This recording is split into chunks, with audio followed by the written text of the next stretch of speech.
Pirmdiena, 12. oktobris, kad sadarbībā ar labdarības organizāciju Palīdzēsim LV ir aizsākta labo darbu nedēļa. Un lielisks darbs bija visiem klātesošajiem arēnā Rīgas Dinamo līdzjutējiem, kuri bija ieradušies atbalstīt klātienē. Pēc pārtraukuma Rīgas Dinamo komanda šoreiz cīņā pret spēcīgo un sīvo, es pat teiktu dzelžaino, Maika Kīnena vadīto Magnitagorskas Metalurgu komandu. Spēles sākumā vairāki noraidījumi pretiniekiem, diemžēl mūsējiem skaidliskajā vairākumā rezultātu neizdodas atklāt. Noraidījums trešdaļas beigās arī Krišānim Redlikam, bet rezultāts uz tablo pēc spēles pirmās trešdaļas 0-0.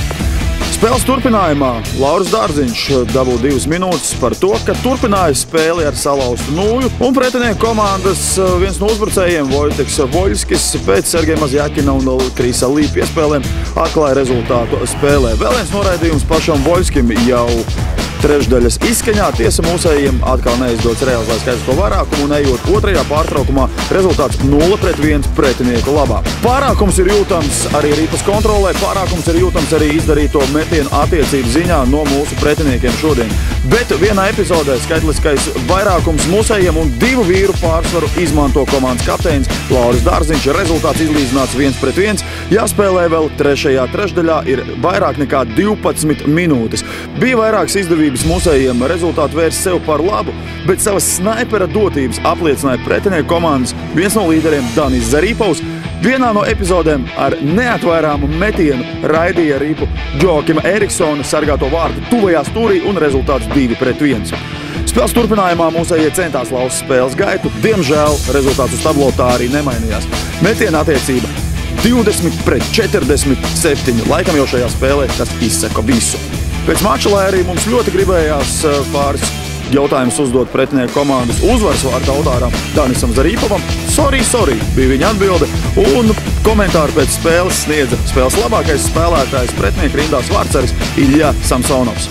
Ну, во-первых, наверное, поздравляю с победой. Трудно ли велась эта победа для вас? Спасибо большое. Ну да, на самом деле уже третий период такой напряженный был, но в плане эмоций. Спасибо всем ребятам, что перевели игру в ту зону, в зону Динамо, и отстояли период до конца. Вот по-твоему, как бы шайба контролировала больше Магнитки сегодня, почему результат как бы может быть только 2-1? Не знаю, наверное, мы были лучше сегодня, больше хотели, поэтому где-то удача на нашей стороне была. Опять же, спасибо ребятам, спасибо команде. Ну, наверное, после последнего поражения вам сегодня победа нужна была как кушать, да? Да, и нам об этом и тренера говорят, и мы сами все понимаем, что нам нужны очки, нам нужно на первое место в конференции, поэтому безоговорочно мы будем играть на победу в каждом матче. Как сегодня чувствовал себя здесь, в Риге, атмосфера, остальное все? Отлично, супер, хороший город, хорошая атмосфера, классный стадион, все супер, отличные болельщики. Спасибо, удачи. Vairāk nekā uz pusi, vairāk darba mūsu vārtos nekā savam kolēģim pretinieku vārtos bija mūsu vārtsargam Joakimam Eriksonam. Kā jau minējām, izdarīto metienu attiecību 47-20 pretinieku labā. Pēc spēles Joakims, protams, nebija priecīgs, bet labprāt sniedz komentāru par aizvadīto spēli un noskaņojumu jau uz nākamo spēli pret Ufas Salavat Julāju. Maybe some few comments about the game. This is a tough opponent, of course, but how was it by your opinion?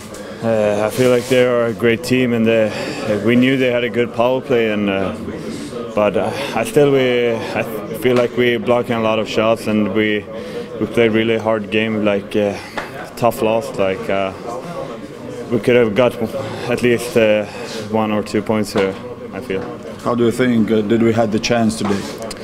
Yeah, like I feel like we play good in our zone. Like we give them chances, but most of the time we give them from bad angles. So that's something really good, and we just have to score when we are in their zone, just to get more pucks to the net and get those dirty goals. In 2 days we had next opponent Salavat Julāju from UFAP, the same Eastern Conference, and pretty good opponent. Yeah, exactly. I heard they're a good team, and so it's going to be a tough game. So we need to be ready from the start and work hard and play like really good in our zone, like we did today, and then just score some goals forward. Good luck. Thank you very much. Thank you. Nākamo spēli pirms kārtējā izbraukuma savu skatītāju priekšā Rīgas Dinamo aizvadīs Arēnā Rīga trešdien, 14. oktobrī, kad šeit viesosies Ufas Salavat Julājeva vienība.